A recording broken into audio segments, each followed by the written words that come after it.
여러분은 영구치가 몇 개인지 아시나요? 정답은 28개입니다. 사랑니까지 더하면 32개입니다. 죽을 때까지 32개 치아를 사용해서 우리는 음식을 먹으며 살아갑니다. 한번 우리 곁을 떠난 치아는 결코 다시 돌아오지 않습니다. 임플란트와 틀니는 자연 치아를 완벽하게 대신하지 못합니다. 옛날에는 평균 수명이 짧고 설탕도 귀한 시대라 충치나 치주질환에 걸리기 전에 삶을 마감하는 경우가 많았습니다. 현대에는 수명이 늘어나고 온갖 달콤한 음식도 넘쳐나서 자신의 치아를 끝까지 지키는 게 어려운 시대입니다. 만약 여러분이 50대가 되기 전에 충치나 치주질환으로 치아를 몇 개 뽑았다면 기존의 생활 습관을 개선하지 않는 한 계속해서 다른 치아도 잃게 될 확률이 높습니다. 오늘은 기노코지 의사가 쓴 치아 절대 뽑지 마라를 통해 치아에 관해 알아보고자 합니다. 치아는 반원 모양의 좌우 대칭으로 되어 있습니다. 빼곡하게 들어선 치아들은 자신에게 주어지는 힘을 옆의 치아와 나눠 가집니다. 치아 하나가 빠지면 그 부분에 맞물리던 힘을 나머지 치아들이 부담해야 합니다. 음식물을 씹을 때마다 어금니 하나당 50kg에 이르는 힘이 가해진다고 합니다. 엄청난 무게이지만 치아는 잘만 사용하면 그 정도에는 끄떡도 하지 않는 내구력이 있습니다. 치아를 잃게 되는 대표적인 질환은 충치와 치주질환입니다. 치주질환은 치아를 감싸고 있는 치아 주위의 조직에서 발생하는 염증성 질환입니다. 치아와 잇몸의 경계에 쌓인 치태 속 세균이 잇몸에 염증을 일으켜 치준항을 깊게 만들고 치아를 지지하는 치조골을 녹여버립니다. 치주질환은 초기에 통증 등의 자각 증상이 전혀 없습니다. 치주질환이 진행되면 입냄새가 심해지고 잇몸이 붓거나 피가 나는 빈도가 잦아지면서 이가 흔들립니다.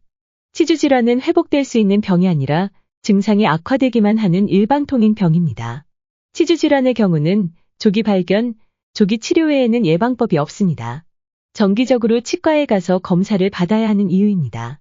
치주질환 환자는 대부분 양치질 방법에 문제가 있습니다.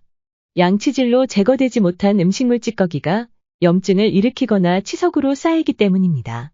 내 치아를 지키는 생활습관 4가지 방법을 살펴봅시다. 첫째, 아랫니와 윗니 떨어뜨리기입니다.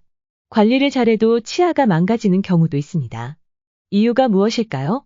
우리가 입을 다물고 있을 때 위아래 치아는 서로 닿지 않습니다. 치아는 대화를 하거나 음식물을 씹고 삼킬 때만 접촉합니다.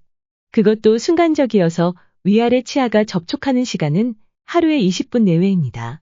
그런데 대화나 식사를 하지 않을 때도 치아가 계속 닿아 있는 사람이 있습니다. 입술을 닫으면 치아가 자연스럽게 떨어져야 하는데 치아가 접촉되어 있는 경우입니다. 이 상태가 오래 지속되면 근육이 피로해지고 턱관절도 눌려 턱관절증이 생기기 쉽습니다. 일상적으로 위아래 치아를 악무는 습관을 가지고 있다면 끊임없이 치아를 옆으로 흔드는 힘이 작용합니다. 치아는 점점 버티지 못하고 흔들리기 시작합니다. 이를 악물고 버텨라는 말은 치아에게는 좋지 않은 행동입니다. 위아래 치아가 닿아 있는 사람은 입을 벌리고 다물 때마다 아프거나 소리가 나고 어깨 결림이나 두통 같은 만성 통증에 시달립니다. 그렇기에 평소에 치아끼리 서로 닿지 않도록 습관을 고쳐야 합니다. 치아와 턱에서 힘을 빼는 길러야 합니다. 너무 단단하고 질긴 음식도 자제하는 편이 좋습니다. 별 문제가 안 될 것 같은 행동도 반복되다 보면 치아와 치조골에 보이지 않는 타격을 줍니다. 둘째, 치아를 지키려면 설탕을 멀리해야 합니다. 왜 설탕이 치아에 안 좋다고 하는 걸까요? 사람의 입안에는 수백 종류의 세균이 살고 있습니다. 그 중에서 충치가 생기는데 중심적인 역할을 하는 세균은 뮤탄스균과 유산균입니다. 뮤탄스균은 균 자체로는 충치가 되지 않습니다. 충치가 진행되려면 뮤탄스균의 먹이인 설탕이 필요합니다. 뮤탄스균은 범랑질이 침식되는 충치 초기에, 유산균은 충치가 진행되어 상아질이 침식될 때 활약합니다. 치아 표면의 범랑질은 산성에 취약합니다. 설탕을 먹으면 산성 물질이 생성됩니다. pH 5.5 이하의 산성에서 치아 표면의 범랑질이 높고 구멍이 나면서 균이 침투해 충치가 시작됩니다. 설탕이 든 음식을 먹었다면 빠른 시간 내에 입을 헹궈야 합니다. 달콤한 음식이 먹고 싶다면 간식으로 먹는 게 아니라 식사 때 함께 섭취하는 게 좋습니다. 식사를 하면 구강 내부의 pH가 산성이 되므로 이때 디저트도 같이 먹는 거죠.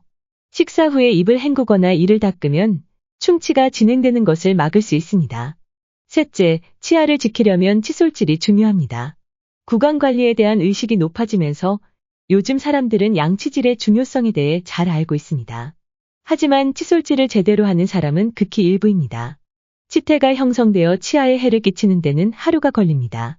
따라서 하루에 한 번만이라도 정성을 들여 치아를 닦으면 충치 예방을 막을 수 있습니다.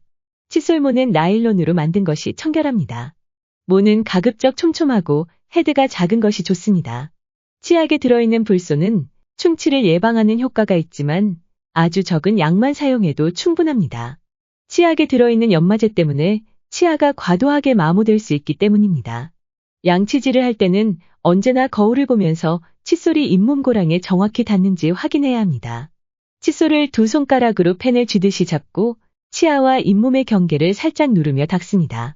펜을 잡는 느낌으로 쥐면 약간 불안정하기는 하지만 가해지는 힘이 약해져 자연스럽게 치아와 잇몸을 다치게 하지 않습니다. 잇몸은 아주 얇기 때문에 칫솔로 세게 문지르면 쉽게 주저앉습니다. 거울도 보지 않고 슥슥 빠른 속도로 닦는 사람이 있는데 그렇게 하면 칫솔모 끝이 정확한 위치를 벗어나서 치아 밑부분과 치준항 속을 제대로 닦지 못합니다. 40세가 넘어가면 치간 칫솔과 치실은 필수입니다.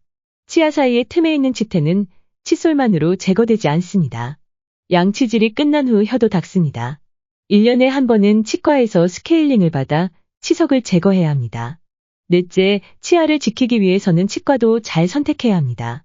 치아 상태를 판단해 뽑을지 말지 결정하는 것은 치과 의사의 판단에 달려 있습니다.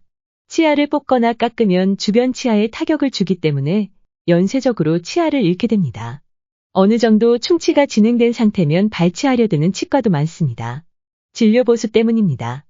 의사가 처치한 내용에 따라 보험에서 지급되는 의료비가 달라집니다. 만약 치과 의사가 몇 년 더 쓸 수 있는 치아라고 진단하고 경과를 관찰하면 검사비만 지불됩니다. 초보 의사가 내 기술로는 치료하기 어려우니 뽑는 것이 낫겠다라고 판단해 발치하고 브릿지를 장착하면 보험에서는 검사비뿐만 아니라 브릿지 의료비도 지불됩니다. 현재 시스템에서는 치아를 많이 깎고 뽑을수록 더 많은 진료비를 청구할 수 있습니다. 치과 의사가 양심적으로 치료하는 경우 경제적으로 불이익을 보게 됩니다. 치과 의사마다 진단 능력과 치료 기술의 차이가 있습니다. 충치가 진행된 치아를 뽑지 않고 살리려면 탁월한 치료 기술과 적절한 후속 처치가 필수입니다. 반면에 치아를 뽑는 일은 아주 간단합니다. 치과 의사 자격을 받은 지 얼마 안 되는 초보 의사라도 할 수 있습니다. 그러므로 내 치아를 살리기 위해 노력하는 치과를 찾아야 합니다. 치료를 받으러 간 치과에서 치아를 뽑자고 말한다면 생각할 시간을 달라고 한 후 다른 치과를 다시 방문해 보세요. 며칠 더 생각한다고 해서 치아가 악화되지는 않지만 치아는 한번 뽑으면 돌이킬 수 없습니다. 발치는 언제나 최후의 수단임을 잊어서는 안 됩니다. 건강한 자연 치아 한 개의 가치는 3천만 원 이상이라는 연구 결과도 있습니다. 우리는 100세 시대에 살고 있기에 치아를 더욱 소중히 여기고 관심을 가져야 합니다. 노년에 틀니가 아닌 잘 관리된 자신의 치아로 맛있는 음식을 먹을 수 있는 것만큼 행복한 것도 없을 것입니다. 오늘 한 권의 책은 치아 절대로 뽑지 말아였습니다. 작가 이하림입니다. 감사합니다.